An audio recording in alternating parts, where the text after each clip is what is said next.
అయితే ఒక వెలితి ఏంటంటే 4వ వచనంలో మనకు కనబడతా ఉంది. ఉన్నత స్థలములను మాత్రము కొట్టివేయలేదు. ఉన్నత స్థలముల యందు జనులు ఇంకను బలులు అర్పించుచు ధూపము వేయుచుండిరి. ప్రియులారా, ఈ ఉన్నత స్థలాలనేవి కనానీయులు వాళ్ళ దేవుళ్ళకు దేవతలకు ఆరాధించేటువంటి స్థలాలు.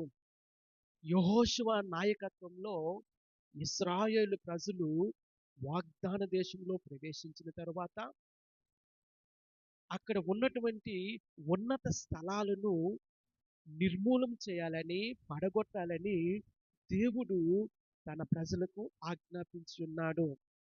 కానీ దేవుని ప్రజలు దేవుని మాట నిర్లక్ష్యం చేసి ఉన్నత స్థలాలను ఆ విధముగానే ఉండనిచ్చి ఉన్నారు. అయితే ఇశ్రాయేలు